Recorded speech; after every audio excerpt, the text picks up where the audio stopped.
dalam keadaan mengambang di samping kayak mereka, terbungkus oleh plastik dan plakban, adalah tubuh manusia. Hai teman-teman, selamat datang di channelku. Namaku Asya Sandria dan terima kasih sudah klik video ini.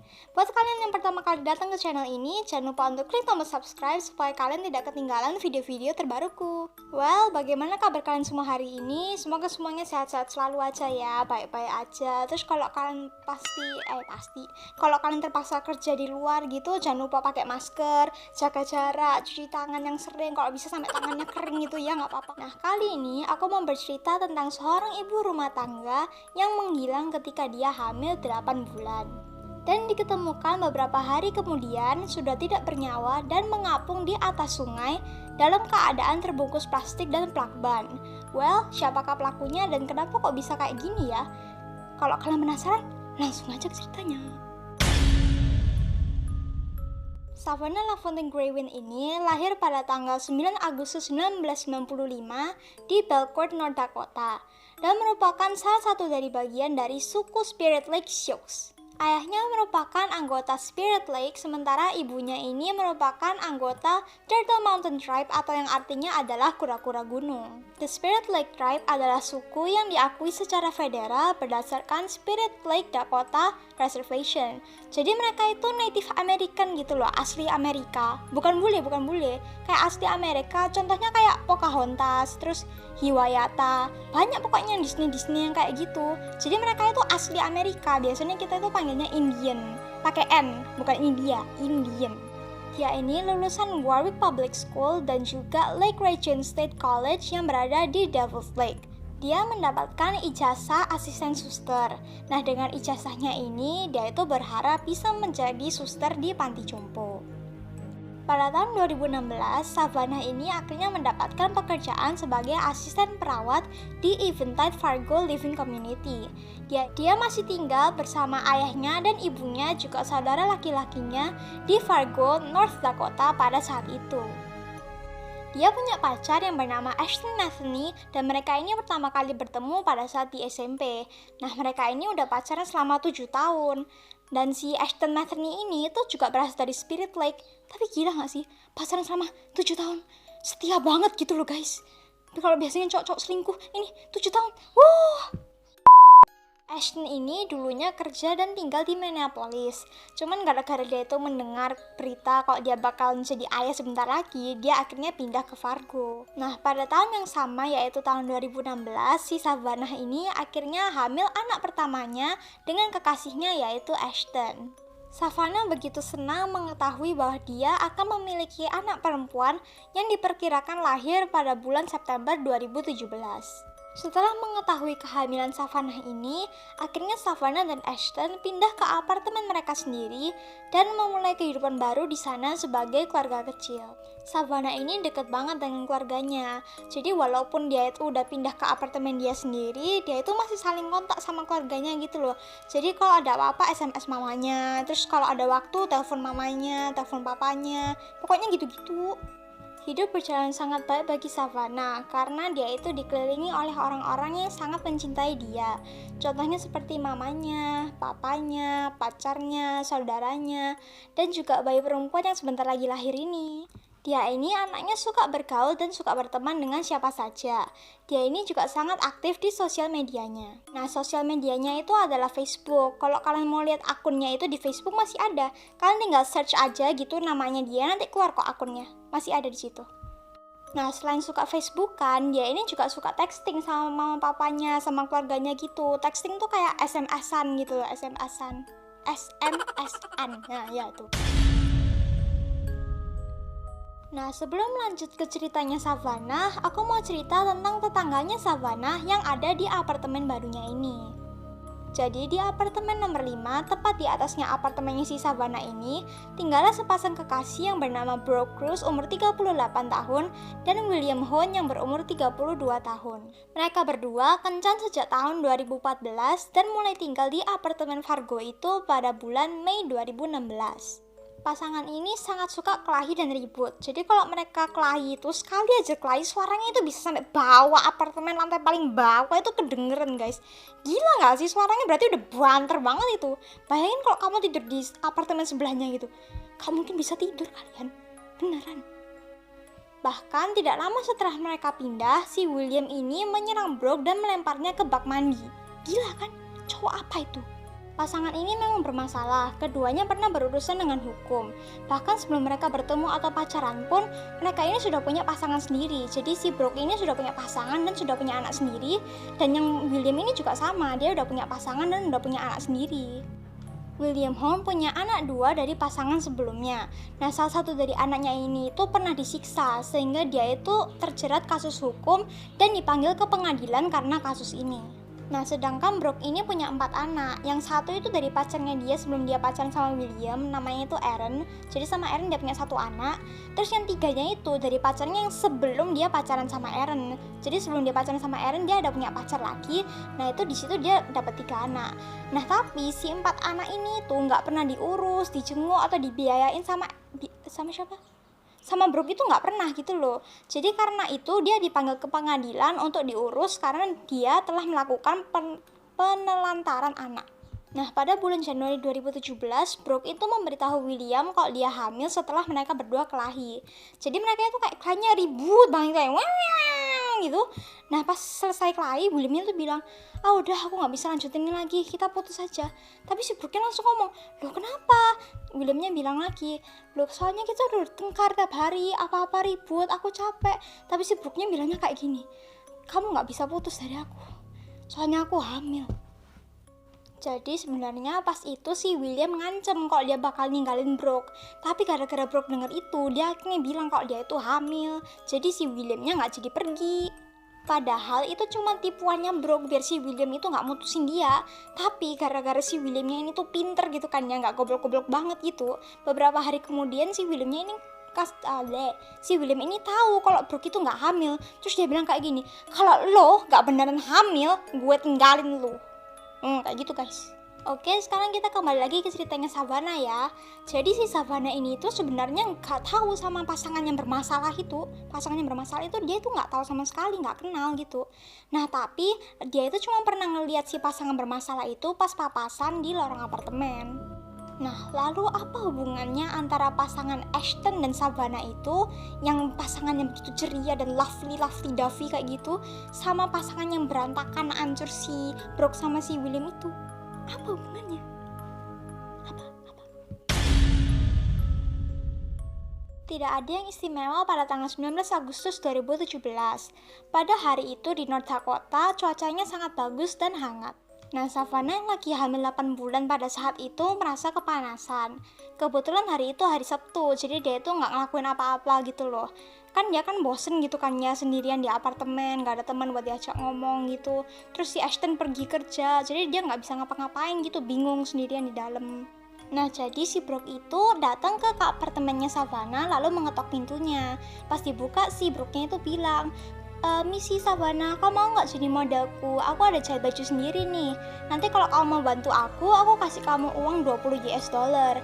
Nah, si Savannah-nya ini tuh langsung iyain tanpa mikir panjang gitu loh.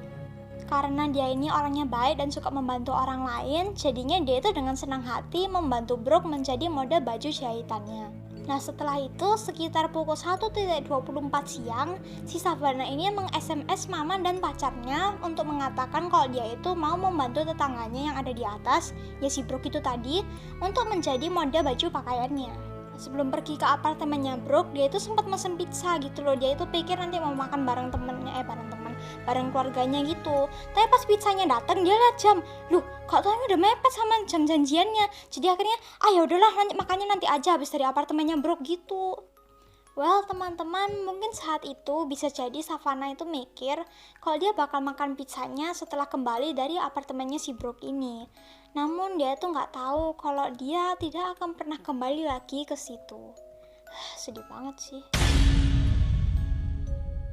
Teman-teman, kan tadi aku ada cerita gitu kan ya, kalau si Savannah itu sempat ngabarin mama sama pacarnya kalau dia itu bakal ke kamarnya si Brooke. Nah, si mama dan pacarnya ini tuh sempat bales pesannya si Savannah ini. Namun setelah itu Savannah-nya tuh nggak bales lagi. Jadi Savannah-nya tuh kayak seakan-akan ngilang gitu loh. Terus setelah itu Savannah-nya nggak bisa dikontak. Nah, gimana itu?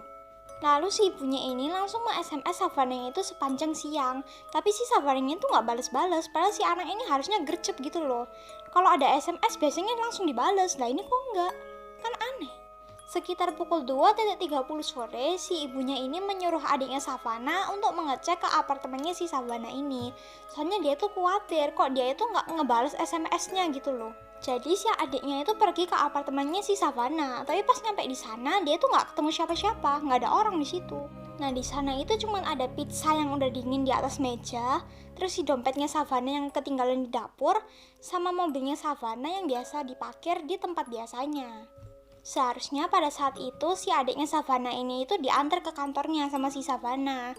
Soalnya setiap sore memang si Savannah itu yang ngantar adiknya kalau dia mau berangkat kerja. Tapi sampai sore Savannah nggak kelihatan di mana-mana. Akhirnya adiknya Savannah melaporkan tentang hal ini ke orang tua mereka. Nah orang tua mereka pun makin khawatir. Ayah Savannah pun memutuskan untuk langsung pergi ke apartemennya Brooke dan langsung menanyakannya di sana. Tapi setelah dia sampai di sana, pintunya itu nggak dibukain. Cuma kedengeran suara cewek yang ngomong kayak gini, masih belum selesai, mungkin sebentar lagi ya. Nah setelah ayahnya mendengar hal itu, akhirnya dia kembali lagi ke apartemen dia. Nah si ibunya Savannah ini akhirnya memutuskan untuk mengantarkan anak laki-lakinya kerja terlebih dahulu. Soalnya kalau dia nunggu Savannah nanti takutnya si anak laki-lakinya ini telat kerja. Namun setelah sudah sampai jam 4 sore, si Savannah ini nggak pulang-pulang juga. Nah ini mamanya jadi tambah khawatir gitu loh. Nah karena makin khawatir, si ibunya ini mikir kayak gini, ya sudahlah, mendingan aku langsung ngecek aja sendiri ke sana. Ini udah jam 4 lagi, udah kelamaan. Akhirnya si ibunya Savannah ini mengecek sendiri ke apartemennya si Brooke.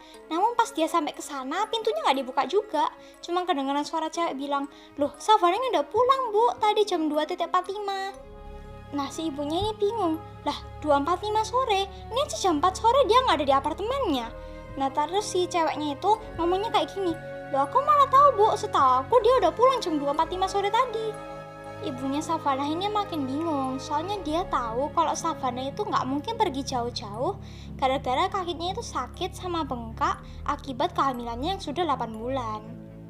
Kalaupun dia pergi ke suatu tempat, dia itu pasti bawa mobil sama dompetnya. Nah ini mobilnya ditinggal, dompetnya juga ditinggal. Yang anehnya lagi, kenapa sih Savannah mesen pizza kalau dia tahu kalau dia itu perginya lama? Jadi sudah bisa dipastikan kalau Savannah itu cuma mau keluar sebentar aja. Tapi kemana ya Savannah kok nggak balik-balik? Nah kan tadi aku udah kasih tahu kalau dia suka main Facebook, apa dikit-dikit update. Tapi ini satu saja nggak ada loh. Nggak ngupdate satu pun aja nggak. Karena khawatir, pada jam 4:30 sore, si ibunya Savannah ini menelpon polisi. Dia melaporkan kasus kehilangan anaknya ke Fargo Police Department. Sekitar jam 5 sore, akhirnya polisi datang ke apartemennya ibunya Savannah. Nah, di sana polisi sama ibunya Savannah itu ngomong-ngomong dulu, kayak bahas ini ada apa bu, anaknya kenapa, kayak gitu. Nah, setelah bicara-bicara, akhirnya mereka datang ke atas, yaitu ke apartemennya Brooke itu. Mereka memeriksa apartemennya si Brooke, tapi nggak nemuin apa-apa. Mereka akhirnya memutuskan untuk mengecek seluruh gedung apartemen, jadi di setiap sudut gitu dicek gitu, seluruh apartemen itu 2 kali, jadi di hari 19, tanggal 19 1 kali, tanggal 20 2 kali. Tapi itu pun juga gak ketemu apa-apa. Nah setahun setelah kejadian ini, nantinya ya teman-teman, si ibunya Savannah ini itu curhat ke sebuah reporter gitu, ngomong kayak gini, sebetulnya pas hari itu polisi itu ngeceknya kayak gak niat gitu loh. Masa iya Savannah segede itu gak bisa diketemuin, ngeceknya udah 2 kali lagi. Dari sini pun pencariannya makin gencar. Polisi pun akhirnya memutuskan untuk menanyai satu-satu teman-temannya si Savannah ini. Ditanyain udah pernah ketemu Savannah belum, melihat Savannah belum. Namun pada tanggal 23 Agustus 2017 masih belum ada tanda-tanda juga sih keberadaannya Savannah ini. Kemudian mereka pun memutuskan untuk mengadakan acara doa bersama di Stanford Medical Center di tengah kota Fargo. Mereka juga meminta tolong kepada polisi untuk menyuruh FBI mencari anak mereka. Mereka pun akhirnya menawarkan imbalan sebanyak $7.000 kepada siapapun yang menemukan Savannah. Namun meskipun begitu, tidak ada tanda-tanda keberadaan di mana Savannah berada. Jadi ya teman-teman, Brooke dan William ini adalah satu-satunya tersangka yang diduga telah menculik Savannah. Tapi ketika polisi menginterogasi mereka berdua, polisi tuh nggak dapat info apa-apa. Namun hal itu mulai berubah ketika polisi mengunjungi tempat William bekerja. Polisi-polisi itu akhirnya menanyai rekan kerja William satu-satu. Dan di situ akhirnya mereka tahu kalau William dan Brooke ini telah memberikan keterangan-keterangan palsu kepada si polisi. Bahkan beberapa rekan kerja William bilang kalau si William itu baru mendapatkan bayi di rumahnya. Yang lucunya, ketika polisi menyelidiki kamarnya si William sama Brooke ini, itu nggak ada keberadaan si bayi itu. Akhirnya para polisi pada tanggal 24 Agustus jam 10, mereka memutuskan untuk mengecek lagi apartemen Brooke. Nah kali ini ketika polisi sampai ke tempatnya Brooke, mereka itu langsung mendobrak pintunya dan mereka itu beruntung karena akhirnya mereka menemukan bayi yang selama ini mereka cari-cari sedang tertidur di ranjang kasur mereka. Dan polisinya mulai menyadari bahwa itu kemungkinan adalah bayinya Savannah. Polisi pun langsung menangkap Brooke di saat itu juga dan juga menangkap William di tempat kerjanya. Bayi perempuan itu dites DNA-nya dan ternyata benar itu adalah anaknya si Savannah ini. Jadi akhirnya si bayi perempuan itu diberikan kepada Ashton untuk dirawat. 3 hari setelah bayi Savannah diketemukan, kira-kira pada akhir Agustus tahun 2011, sebuah hal yang menyedihkan dan mengejutkan terjadi. Red River atau biasa yang dipanggil dengan The Red adalah tempat tujuan para warga North Dakota di sana sebagai tempat wisata untuk berlibur bersama keluarganya. Selama musim panas, warga di North Dakota itu biasanya itu berenang, terus ada yang berjemur, ada yang memancing, terus ada yang kayaking juga. Kayaking itu kayak yang main perahu itu loh, perahu kecil di dayung-dayung gitu. Nah tapi pada tanggal 27 Agustus, tempat itu menjadi heboh dan membuat para warga menjadi ribut karena suatu hal yang terjadi. Adanya seperti ini teman-teman, pada saat itu ada sepasang pendayung yang sedang mendayung kayaknya itu di The Red, lagi seru-seru. Mereka mendayung dengan penuh kegembiraan gitu, jadi sambil ngobrol-ngobrol gitu. Namun akhirnya mereka itu terdiam ketika mereka itu melihat sesuatu benda yang aneh berada beberapa meter di depan kayak mereka. Mereka pun memutuskan untuk mendekati benda itu. Namun semakin mendekat, ternyata benda itu jauh lebih menyeramkan dari apa yang mereka bayangkan. Dalam keadaan mengambang di samping kayak mereka, terbungkus oleh plastik dan plakban, adalah tubuh manusia. Tubuh itu diangkut lalu diautopsi, dan sesuai dugaan orang banyak, tubuh itu adalah Savannah. Now, one of the local search organizers was just here, and she told me that there was a local group of searchers out here earlier today with both four-wheelers. But that is the case, and I am in contact with the family right now, and from the sounds of it, they're still waiting for information as well. So hati keluarga Savannah langsung hancur ketika mengetahui kenyataan itu. Pada tanggal 11 Desember 2011, Brooke dinyatakan bersalah atas tuduhan pembunuhan, penculikan terhadap Savannah, dan berbohong kepada polisi. Jadi ya teman-teman, pada saat persidangan berlangsung, si Brooke itu menangis terus. Dia itu juga sempat minta maaf kepada keluarganya Savannah karena telah menyakiti Savannah. Dia juga sempat mengaku minta maaf karena telah melakukan kejahatan yang keji itu. Tapi ya mau gimana lagi, kalau udah dilakuin, dimaafinnya gimana? Sebenarnya ya teman-teman, awalnya ini si Brooke itu tidak mau mengakui kejahatannya kepada si polisi. Brooke berkata kalau dia itu cuma janjian sama Savannah untuk ketemu di luar apartemennya dan mengajarkan Savannah cara menginduksi kelahiran dengan memecahkan air ketuban sendiri. Lalu Brooke itu cerita lagi kalau si Savannah itu setelah diajarin cara menginduksi, dia itu langsung pulang. Nah pas dia langsung pulang, 2 hari kemudian dia balik sambil membawa bayinya dan diberikannya kepada si Brooke. Tapi percuma juga Brooke bohong-bohong kayak gitu. Orang si William langsung jujur, kasihan deh lo dihianatin sama pacar sendiri. Jadi teman-teman, William lah yang mengaku kejadian tersebut kepada si polisi. Sehingga itulah yang membuat mereka ditangkap dan diadilin. Akhirnya di pengadilan, Brooke mengatakan kejadian yang sebenarnya. Nah kalian pasti kepo kan ya ceritanya seperti apa nih, gue ceritain. Nah jadi pada tanggal 19 Agustus, pada saat si Savannah ini datang ke apartemennya si Brooke-nya itu langsung ngajak tengkar Savannah. Keduanya kelahi begitu hebat di kamar mandi sampai akhirnya si Brooke itu mendorong Savannah. Dan ketika Savannah didorong, kepalanya itu ngebentur wastafel sehingga dia itu pingsan seketika. Nah, pada saat ngeliat si Savannah ini pingsan, si Brooke ini bukannya malah kasihan bantuin gitu, dia malah ke dapur, terus balik bawa pisau teman-teman. Psycho kan? Jadi ini aku ulang lagi ya teman-teman, si Brooke itu pergi ke dapur untuk mengambil pisau dan kembali lagi ke kamar mandi. Lalu ia memotong perut Savannah secara sembarangan dan menarik paksa bayi yang ada di dalam perutnya itu. Savannah pun makin kehilangan kesadaran karena dia kehilangan banyak darah. Ketika Brooke sedang membersihkan darah yang ada di kamar mandi, si William ini baru pulang dan melihat Brooke yang sedang menggendong bayi yang baru lahir. Lalu si Brooke berkata ke William, "Ini anak kita, ini keluarga kita." Dan William pun bertanya kepada Brooke, "Apa Savannah sudah mati?" Brooke menjawab, "Aku tidak tahu, tolong bantu aku." William pun keluar dari kamar mandi dan kembali sambil membawa seutas tali, lalu si Savannah dicekiknya sampai dia tidak bisa bernafas lagi. Put the rope around her neck and he pulled it tight. Lalu William berkata lagi, kalau Savannah belum mati tadi, berarti sekarang dia sudah pasti mati. Kejem banget sih ini. And he said, if she wasn't dead before, she is now. Lalu akhirnya mereka menyembunyikan tubuh Savannah di dalam lemari kamar mandi dan membersihkan darah yang ada di lantai kamar mandi.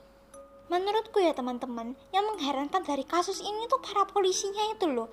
Udah ngecek 3 kali seluruh apartemennya tuh, ya kali masa gak ketemu. Itu cuma disembunyiin di lemari kamar mandi yang paling terbuka, tempat yang masih bisa dilihat gitu loh teman-teman.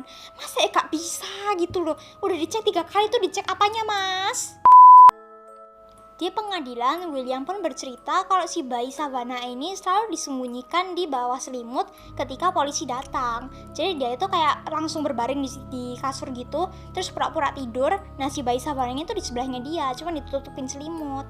Well, menurutku laki loh ya, mereka ini tuh termasuk pinter loh bersih-bersihnya. Bayangin aja deh, mereka baru ngelakuin itu sekitar jam 2 atau jam 3. Nah polisinya datang jam 5, tapi mereka gak ketemu apa-apa. Tempatnya udah bersih rapi gitu. Speechless guys. Dan akhirnya pada tanggal 2 Februari 2018, si Brooke Cruz ini dijatuhi hukuman penjara seumur hidup tanpa ada kesempatan untuk keluar dari sana. Jadi dia itu bakalan dipenjara seumur hidup di sana. Kapok kamu akhirnya, yes. I learned of how my daughter was murdered and how my granddaughter was taken from her. Pada tanggal 4 September 2017, si William Hunt ini juga didakwa atas penculikan, pembohongan terhadap polisi, dan juga pembunuhan. Awalnya dia juga dijatuhi hukuman penjara seumur hidup, namun hukuman itu dibatalkan oleh Mahkamah Agung North Dakota. Dan akhirnya pada bulan Oktober 2019, dia dijatuhi hukuman penjara sebanyak 20 tahun saja. I am satisfied with the sentence. Savannah akhirnya dikubur pada tanggal 7 September 2017. Ratusan orang datang ke acara penguburan itu. Mereka ikut berduka bersama keluarga Savannah. Bahkan beberapa media meliput acara penguburan itu. Dan semua orang yang ada di sana mengenakan baju berwarna merah untuk menghormati Savannah dan Indigenous Woman. Buat kalian yang nggak tahu, Indigenous Woman itu adalah wanita-wanita yang dilahirkan dari keturunan suku Amerika asli atau yang biasa dipanggil kulit merah. Biasanya kita panggilnya itu Native American.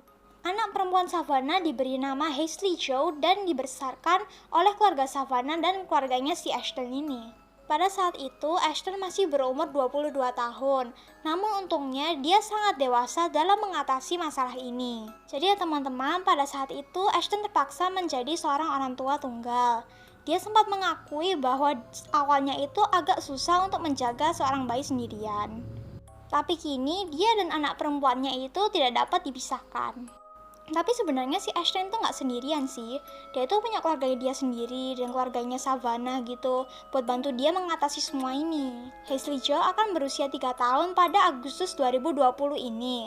Untungnya ya, thanks God, dia akhirnya tumbuh menjadi seorang anak yang ceria dan suka tersenyum. Akibat dari kasus ini, mantan senator North Dakota yang bernama Heidi Heitkamp memperkenalkan undang-undang baru yang bernama Savannah di Senat Amerika Serikat pada Oktober 2017.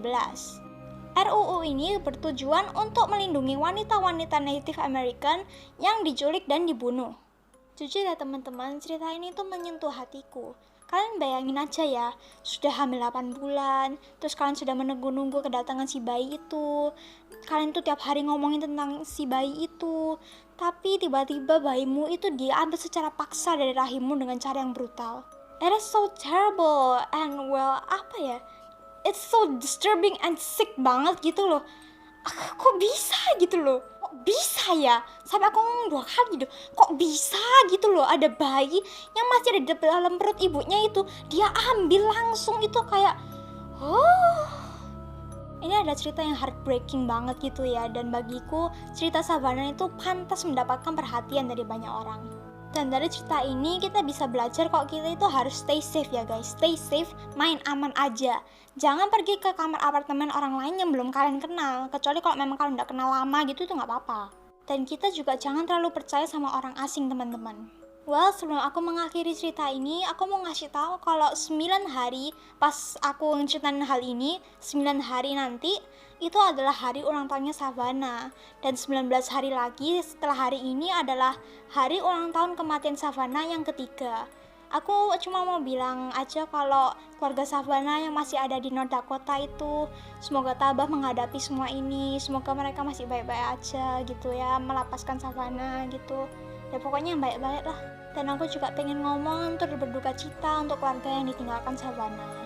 Oke, ceritanya cukup sampai di sini aja. Kalau kalian ada masukan, tolong tulis di kolom komentar. Kalau kalian ada masukan buat cerita apa yang bakal aku bahas, tulis juga di kolom komentar. Jangan lupa untuk klik tombol subscribe, share ke teman-teman kalian yang banyak banget. Jangan lupa untuk klik lonceng notifikasinya biar kalian tahu aku uploadnya kapan aja. Dan jangan lupa untuk klik tombol like juga. Bye.